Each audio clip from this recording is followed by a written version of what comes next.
Assalamualaikum warahmatullahi wabarakatuh.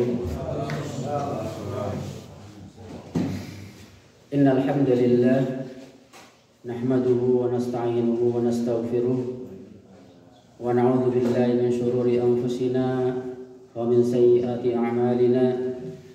May yahdihillahu fala mudilla lahu wa may yudlilhu fala hadiya lahu. Asyhadu an la ilaha illallah wahdahu la syarika lahu أشهد أن محمدا عبده ورسوله صلى الله عليه وعلى آله وصحبه وسلم تسليما كثيرا أما بعد. Ikhwani wa akhwati rahimani wa rahimakumullah. Alhamdulillah, pada pagi hari ini kita masih diberikan kesempatan oleh Allah Subhanahu wa taala berupa kenikmatan, sehingga dengan kenikmatan tersebut kita dapat melangkahkan kaki kita dari rumah-rumah kita menuju majelis ta'lim yang kita cintai ini. Mudah-mudahan langkah-langkah kita bisa menggugurkan dosa-dosa kita, dan langkah-langkah kita bisa meningkatkan derajat kita di sisi Allah Subhanahu wa ta'ala. Ikhwani wa akhwati rahimani wa rahimakumullah. Pada kesempatan kali ini saya akan menyampaikan sedikit kajian tentang keutamaan menunggu sholat, dari sholat satu kepada sholat yang lainnya. Misalnya dari sholat maghrib kepada sholat isya, dari sholat isya kepada sholat fajar, dan lain sebagainya. Dalam sebuah hadis dikatakan, Rasulullah SAW bersabda, la yazalu ahadukum fis salati ma damatis salatu tahbisuhu la yamna'uhu ayam qaliba ila ahlihi illa salat. Rawahul Bukhari wa Muslim. Dan seseorang dari kalian senantiasa dihitung dalam keadaan sholat selama sholat itu menahannya, maksudnya dia menanti sholat selanjutnya, di mana tidak ada yang menghalangi dia untuk kembali kepada keluarganya kecuali sholat yang ditunggunya. Kita kebanyakan ketika di masjid selesai sholat, salam, langsung berdiri pulang ke kamar. Ini kebanyakan di sini. Karena apa? Karena aturan di sini ketika kita menunggu sholat di dalam masjid itu tidak boleh. 1 jam atau setengah jam setelah sholat itu masjid ditutup, dikunci. Kita mau duduk di mana? Di rumah.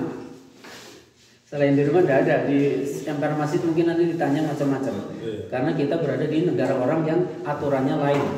Akan tetapi kita yang berada di negara kita, yang di kampung-kampung kita, masjid musola itu terbuka 24 jam. Jadi kita ketika habis sholat maghrib misalnya, kita di luar menunggu, mungkin di dalam ada kajian anak-anak atau yang lainnya, kita di luar menunggu sholat isya. Dan ketika kita menunggu, kita di sana mendapatkan pahala. Kita didoakan oleh malaikat. Tapi ada juga saudara-saudara kita ketika menunggu sholat waktu dari maghrib ke isya itu sambil apa itu melinting, tahu melinting? Merokok. Ngobrol. Ini padahal kita tahu yang hukumnya merokok itu hukumnya haram. Tidak boleh itu merokok, apalagi kadang-kadang merokoknya di teras masjid. Kadang saya menemui hal itu, kita mau negur orang tua, tidak ditegur bertentangan dengan hati kita. Akhirnya apa? Akhirnya diam, mungkin mendoakan. Man ra'a minkumul munkar falyughayyir biyadihi wa illam yastati bil lisani wa illam yastati bi qalbi wa dzalika ad'aful iman. Ketika kita mau mengingatkan kemungkaran, kalau kita mampu dengan tangan kita, misalnya kita mungkin seorang yang berkuasa, pakai tangan kita mampu pakai tangan kita. Kalau tidak mampu, yang kedua pakai lisan kita omongin, bicara. Karena kita juga mungkin tokoh yang terpandang, yang atau yang ditokohkan, kita mau mengingatkan mereka. Akan tetapi kita tidak bisa kita ingat pakai hati kita dengan cara mendoakan kita. Ya, dari situ kita melihat betapa lemahnya iman kita. Maka dari itu, selagi kita masih mampu, datanglah ke majelis-majelis taklim seperti ini. Belajar biar kita tidak dianggap remeh. Karena apa? Kita berilmu, kita tahu tentang hukum-hukum agama. Itu makanya saya khususnya mengajak kepada teman-teman yang sudah hadir, beristiqomahlah. Yang belum bisa hadir, usahakan, paksakan. Walaupun dingin kita paksakan untuk berangkat ke majelis taklim. Karena apa? Orang yang berada di majelis taklim itu untungnya pasti enggak pernah rugi. Saya kira itu enggak ada ruginya. Datang ke sini, kumpul silaturahmi dengan teman-teman, salaman, menanyakan kesehatan, keadaan bagaimana. Terus di sini juga ada makanan dan lain sebagainya. Juga ada tausiah, ada halaqah. Ini sangat bermanfaat bagi kita. Bahkan kalau kita tidak mengikuti di antara halaqah, kita itu sudah masuk ke dalam majelis ilmu. Majelis ilmu. Kembali kepada menunggu sholat yang selanjutnya. Dalam sebuah hadis Rasulullah SAW bersabda, "Al-malaikatu tusalli ala ahadikum ma dama fi musallahu alladhi shalla fihi ma lam yuhdith. Taqulu Allahumma ighfir lahu, Allahumma arhamhu." Rawahul Bukhari. Para malaikat akan mendoakan salah satu di antara kalian selama ia tetap di tempat sholatnya, selama ia tidak berhadas. Malaikat berkata, "Ya Allah, ampunilah dia, ya Allah, rahmatilah dia."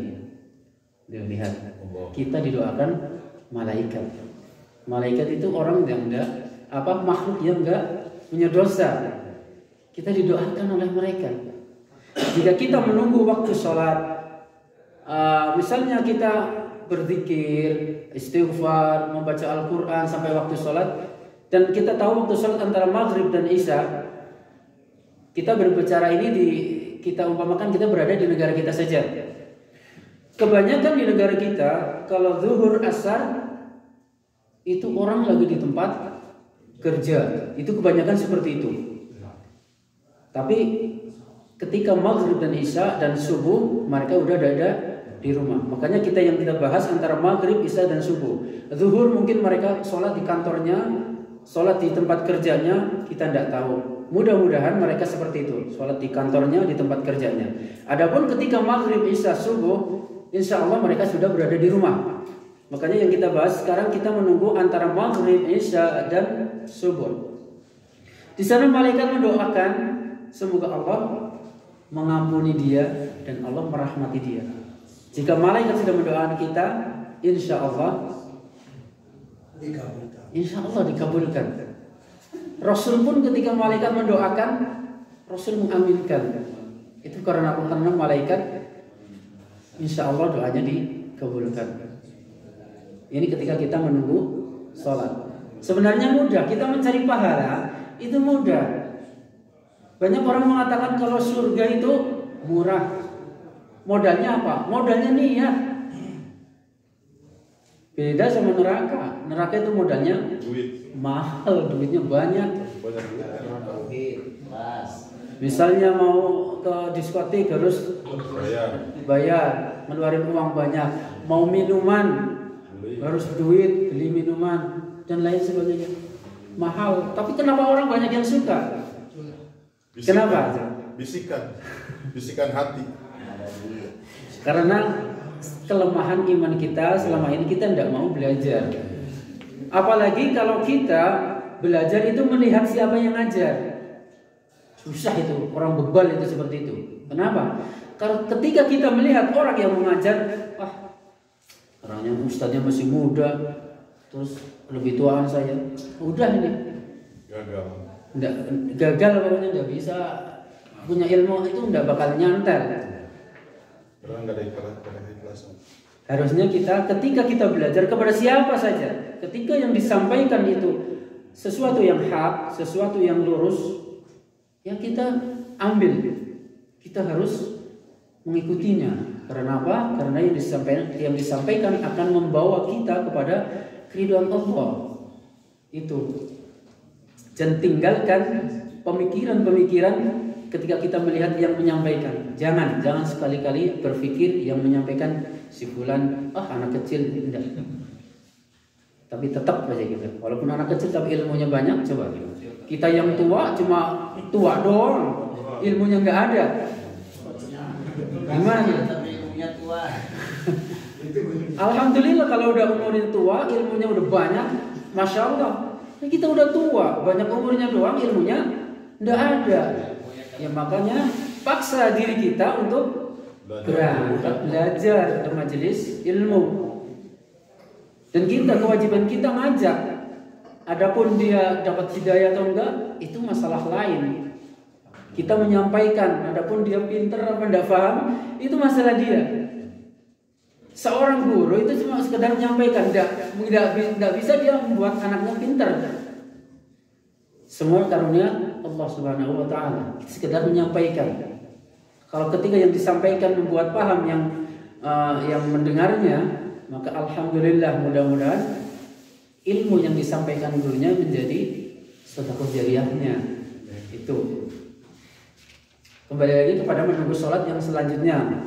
Kemudian dalam hadis yang lain Rasulullah SAW bersabda, "Ala adullukum ala ma yamhullahu bihi al-khataya wa yarfa'u bihi ad-darajat." Qalu bala ya Rasulullah. Qala isbaghul wudu' ala al-makarih wa kasratul khuta ila al-masajid wa intidharis shalah ba'da shalah fadzalikumur ribat. Rasulullah SAW bersabda kepada para sahabatnya waktu itu, "Maukah kalian aku tunjukkan sesuatu yang dengannya Allah menghapus dosa-dosa dan mengangkat derajat?"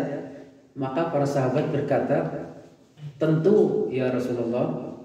Rasul bersabda, "Menyempurnakan wudu pada saat yang tidak disukai." Nih.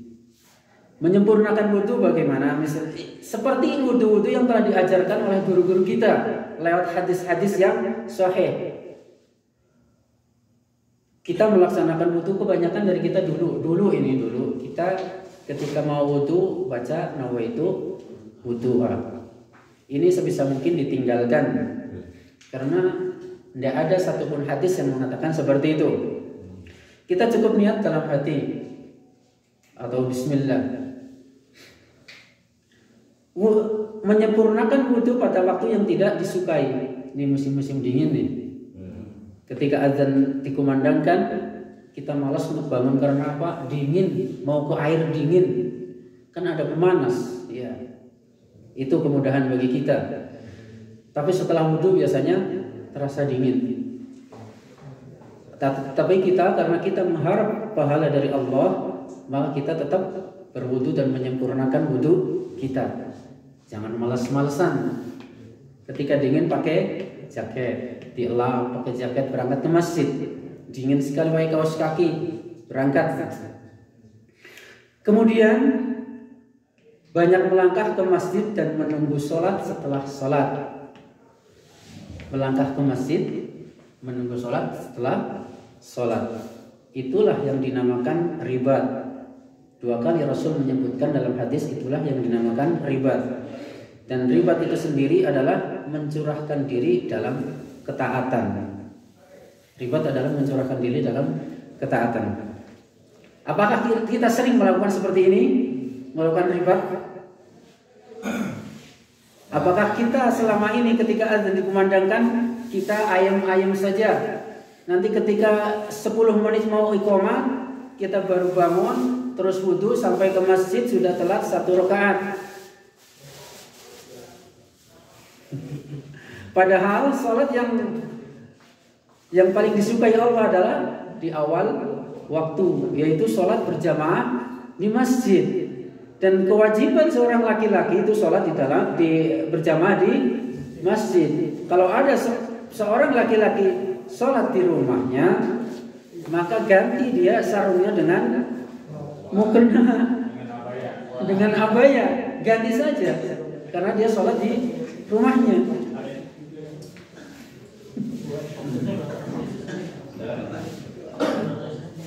Karena sholat yang terbaik bagi laki-laki adalah di masjid.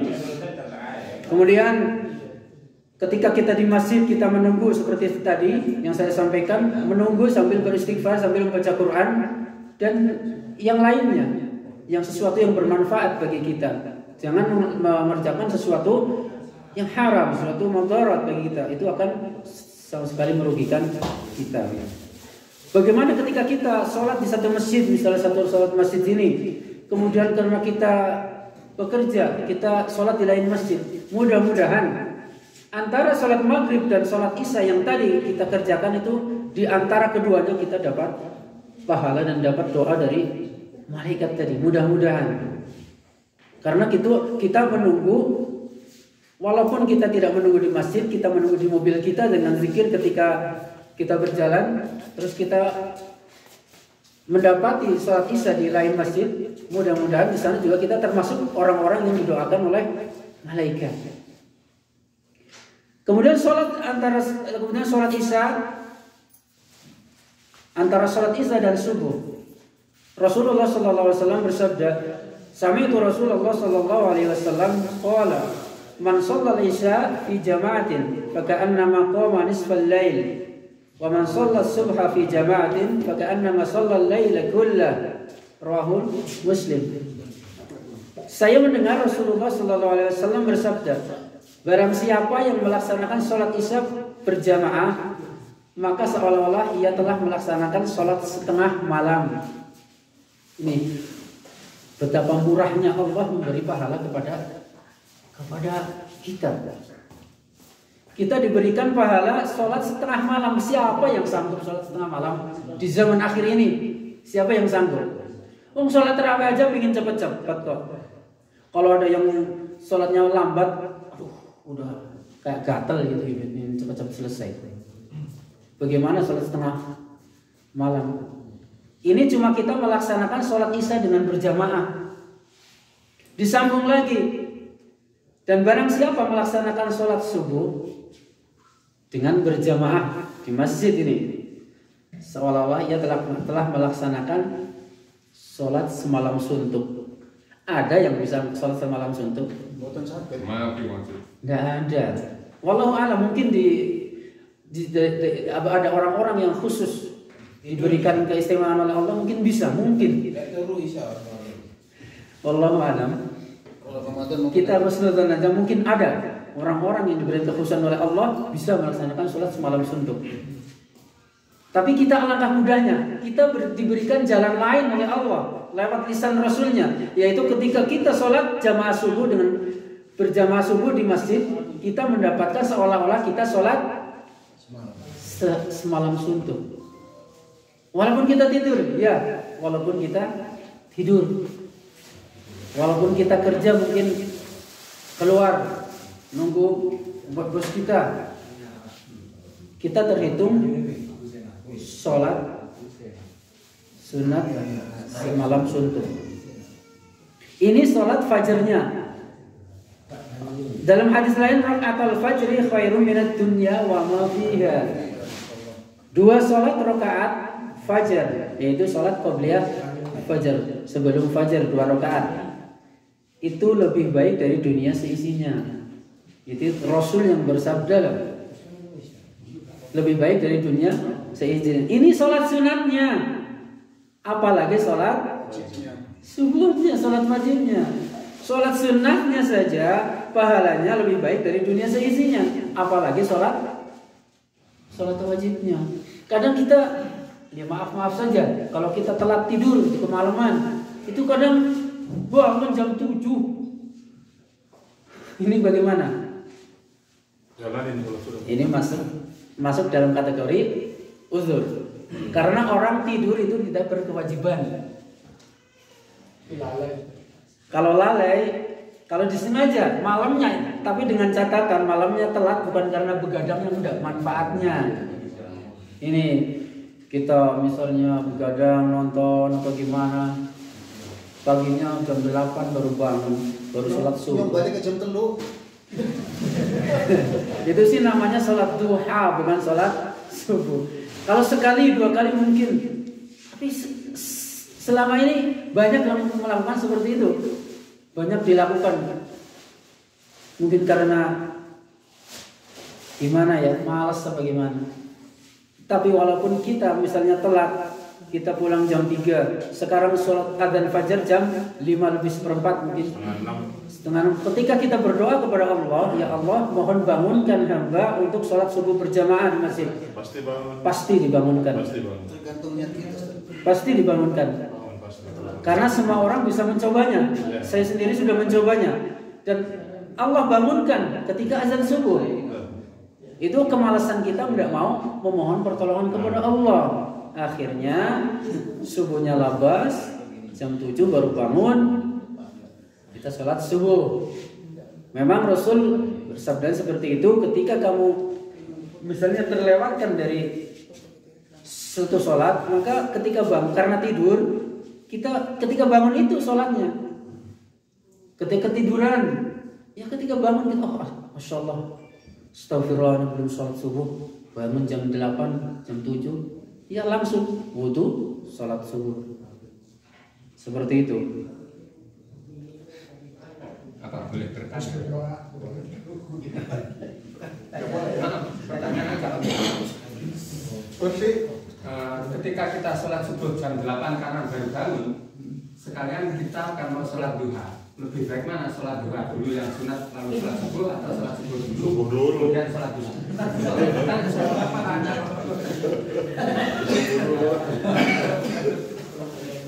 Ya sebaiknya seperti yang Rasul sabdakan, bahwa ketika kita ketiduran, maka ketika kita bangun ya sholat itu yang dikerjakan. Ketika bangun subuh kesiangan, maka sholat subuh dulu yang dikerjakan. Ketika misalnya ketika kita sholat duhur misalnya, kita tidur habis duhur, baru sholat asar itu baru bangun.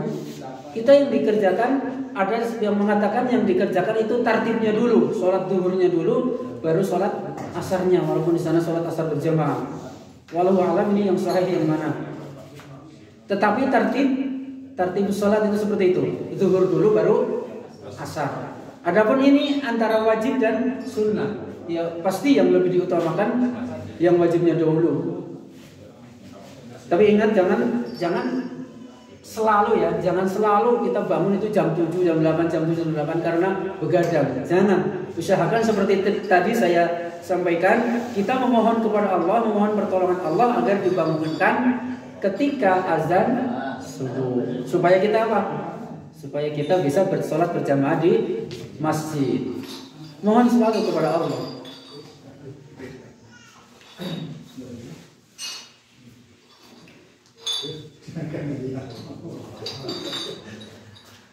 Dalam hadis dikatakan law ya'lamuna ma fil atamati was-subhi la tauhuma walau habwa.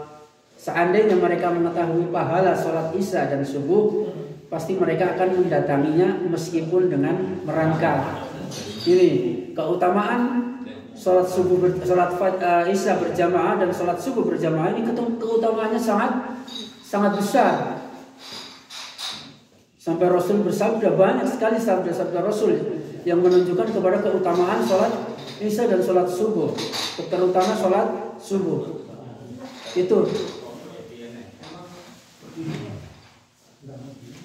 al-atama di sini dikatakan zulmatul lail, waktu sholatul Isya, wa huwa thuluthul awal minal lail ba'da ghaibubah asy-syafaq.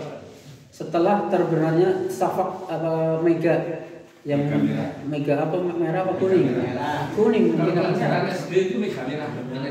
Merah sore, merah sore kuning habis salat Isya. Di sini waktu salatul Isya berarti mega kuning. Ya, kuning. Dari awal sepertiga awal yang pertama. Ini usahakan kita menjaga kedua salat tersebut. Dimanapun lah kita dikasih waktu, dikasih kemudahan. Adapun ketika kita di jalanan macet, ini adalah uzur kita. Uzur kita. Saya pernah tanyakan pada seorang yang berkompeten di bidangnya, saya tanyakan, ketika kita waktu sholat azan isya sementara kita masih di jalanan, apakah kita berdosa dalam hal ini? Dia menjawab, insya Allah itu satu uzur bagi kita ketika kita tidak bisa melaksanakan sholat berjamaah di masjid. Ya kita tidak mungkin, kita udah masuk dairi azan, tidak mungkin kita bisa keluar. Bisa sholat di mobilnya. Oh. Nanti pilih mau nyetir. Jujur nggak usah ya. Iyalah, kau mati nih. Gimana? Minta maaf dulu sama majikan apa? Kalau sendiri mah bisa. Kalau sendiri bisa, kita usahakan pas azan kita minggir, kita masuk masjid bisa. Kalau di rumah itu tinggal. Sedangkan kau. Kalau saya biasanya ngomong sama majikan itu sholat dulu, biasanya seperti itu. Dan mereka itu memahami, dan memberikan waktu. Kalau kita berani bilang, misalnya ini sudah komat, saya mau sholat dulu, insya Allah dikasih waktu.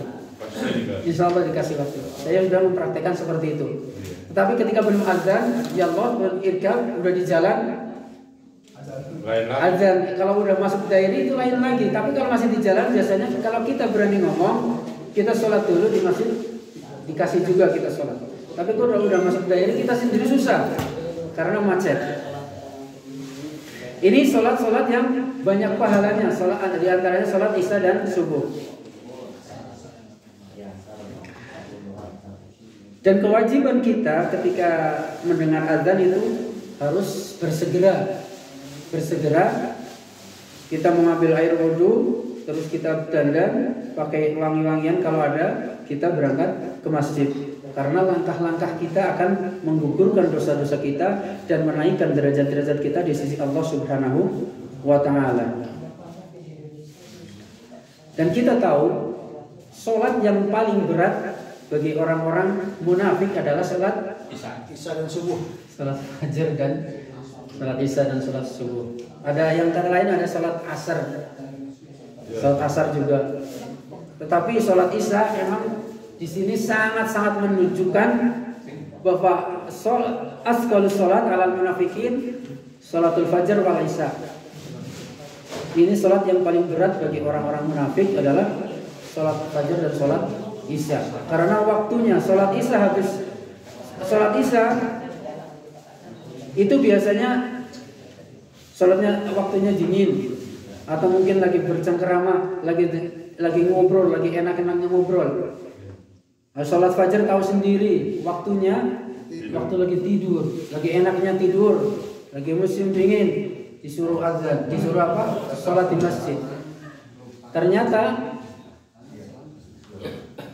as-salatu khairu minan naum. Kadang-kadang kita sepelekan ya. As-salatu khairu minan naum atau dibalik. An-naumu khairu minas salat. Ya mudah-mudahan kita termasuk orang-orang yang mudah melangkahkan kaki kita menuju masjid-masjid untuk melaksanakan sholat berjamaah. Dan kita ajarkan kepada anak-anak kita untuk belajar sholat di masjid. Dan kita ajak teman-teman kita yang susah ke masjid, kita ajak.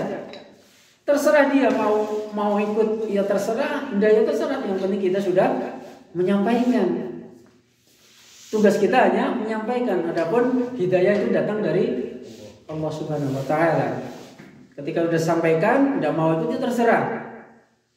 Begitu juga ketika kita ke majelis ta'lim ini, ajak teman-teman kita untuk ngaji bareng di sini.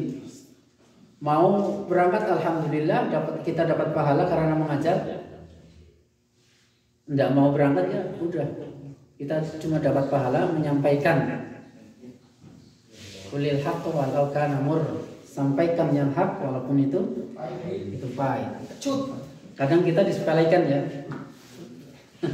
Ya, ayo ke masjid, ayo jamaah. Monggo sampai dari ini. Nitip ya.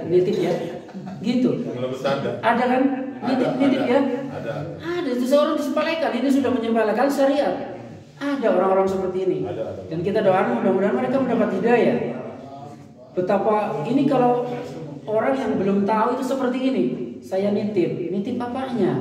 Doanya. Ya Allah, nitip doakan. Mudah-mudahan. Ya Allah ya Rabbi, sehebat itu mereka sombong kepada Allah. Padahal itu yang memanggil Allah. Kalau kita dipanggil sama bos kita, langsung lari. Kita langsung mendekat, langsung mendatanginya. Ketika kita dipanggil oleh Allah, marah enggak kalau kita enggak mendengar? Orang saja misalnya kita bos kita manggil anak buah kita, nanti aja lah, nitip lah. Bosnya pasti marah. Pecat langsung. Padahal dia cuma sekedar menggaji. Apalagi Allah Subhanahu wa taala, dia memberikan kepada kita semuanya. Memberikan nafas kepada kita, mata kita bisa berkedip, telinga kita bisa mendengar, hidung kita bisa bernafas. Wa in ta'uddu ni'matallahi la tuhsuha. Jika kita menghitung nikmat Allah yang telah kita terima, maka kita tidak dapat bisa menghitungnya, Makanya hanya hidayah dari Allah, rahmat dari Allah yang akan membuat kita masuk ke surganya Allah. Itu makanya perbanyak amal perbuatan kita agar kita dikasihi oleh Allah. Sebab yang membuat kita masuk surga itu bukan amal kita, tapi kasih sayang Allah. Amal kita seberapa dibandingkan dengan surganya? Amal kita itu belum seberapa, tidak bakal bisa mengantar kita ke surga. Tapi amal-amal kita yang membuat Allah ridha, membuat Allah menjadi kasih sayang kepada kita, maka amal-amal itu walaupun kita menganggap tidak bisa mengantar kita kepada surganya Allah, tetapi ketika Allah sudah memberikan kasih sayang kepada kita, maka akan mengantar kita kepada surganya Allah. Di antaranya apa? Allah memerintahkan sholat subuh lewat lisan Rasulnya, lewat sholat subuh berjamaah atau sholat jamaah, sholat yang lain di masjid. Kita berangkat, kita ikuti, kita sholat berjamaah di masjid.